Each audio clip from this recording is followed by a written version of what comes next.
was the tale of the disappearance of Ichabod Crane, schoolmaster of Sleepy Hollow, the very same unfortunate Ichabod who encountered the ghost of a Hessian soldier whose body is buried in the town churchyard.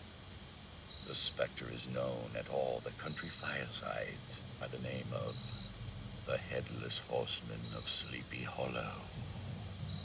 It was the very witching time of night that Ichabod pursued his travels homewards. No signs of life occurred to him, but occasionally the melancholy chirp of a cricket.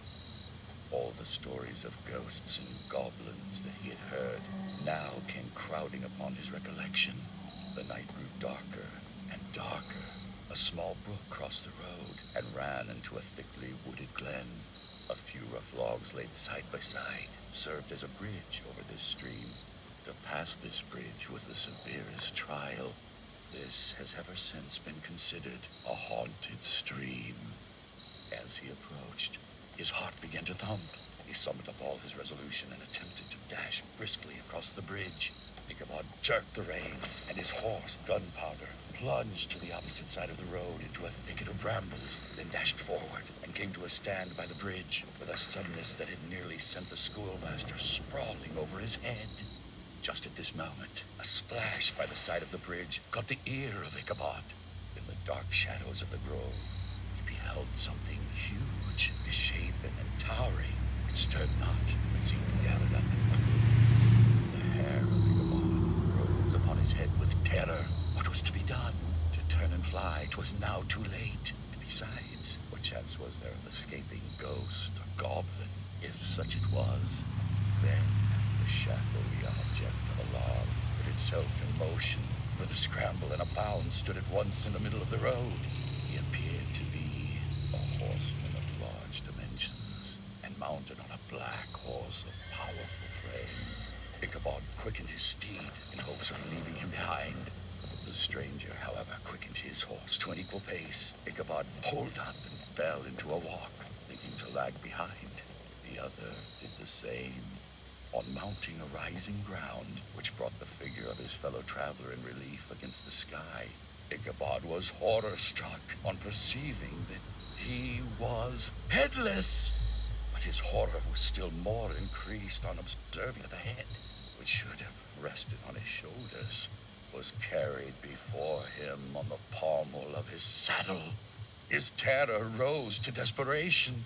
Away then they dashed through the thick and the thin, stones flying, sparks flashing at every bound. Ichabod's flimsy garments fluttered in the air as he stretched his long, lank body away over the horse's head in the eagerness of his flight.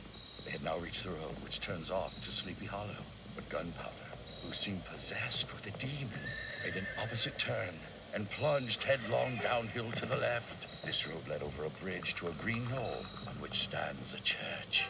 The panic of the steed had given his unskillful rider an apparent advantage in the chase. An opening in the trees now cheered him with the hopes that the church bridge was at hand. For once he crossed that very bridge, the ghost's power would surely end. Just then, he heard the black steed panting and blowing close behind him. He even fancied that he felt his hot breath.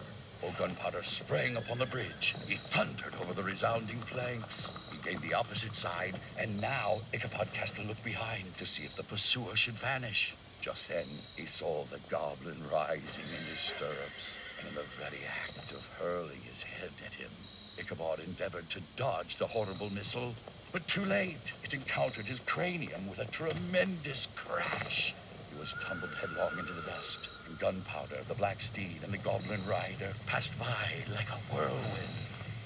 The next morning, the old horse was found soberly cropping the grass at his master's gate. Dinner hour came, but no Ichabod. The boys assembled at the schoolhouse and strolled idly about the banks of the brook, but no schoolmaster.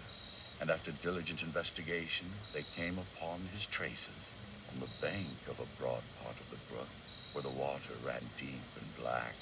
Was found the hat of the unfortunate Ichabod, and close beside it, a shattered